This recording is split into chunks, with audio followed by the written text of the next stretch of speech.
nchara ọka ịgba ọsọ n'ọrụ a nne onye agba n'ọsọ n'olugo n'omume onye agba n'ọsọ nchara ọkụ agba n'ọsọ n'olukwe na n'omume agba n'ọsọ chala bọbọ agba n'ọsọ n'olukwe na n'omume agba n'ọsọ nchara ọkụ agbawo n'ọsọ n'olukwe na n'omume agbawo n'ọsọ nchara ọkụ ịgba ọsọ n'ọrụ a nne gị nchara ọkụ ịgba ọsọ n'ọrụ a nne gị ịma na m olukwe na n'omume everybody afụzuo na ọgbago the whole internet ọgbago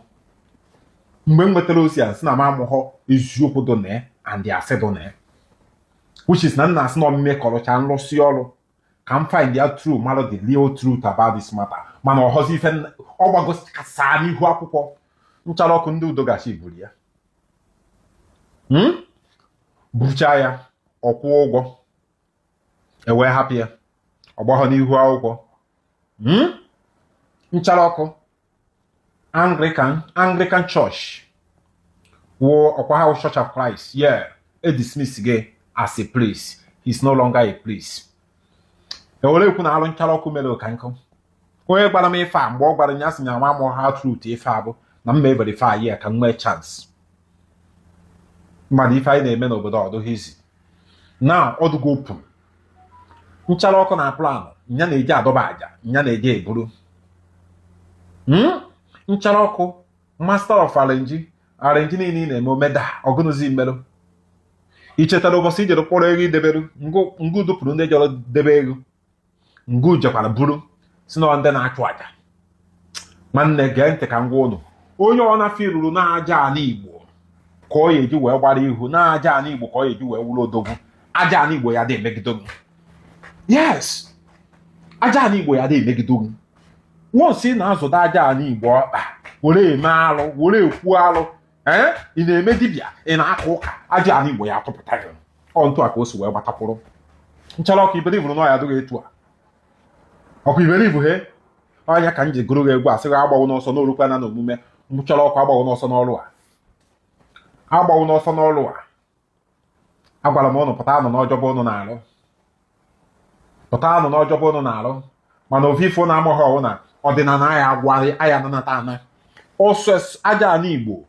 ana Igbo bụ ema na aja ọdịnala ya na ka ọdịnala anaghọ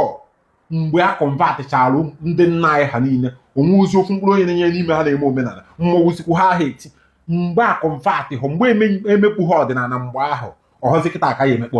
ọdịnala enweghị ihu yes ọdịnala enweghị ihu na ofufe agụ ojukwu na-ekwu uwe onye na-eme nke ya kwụwa aka ya ọtọ nchara ọkụ ha fa na kele ka ọ ya adọgọ na nchara ọkụ ha fa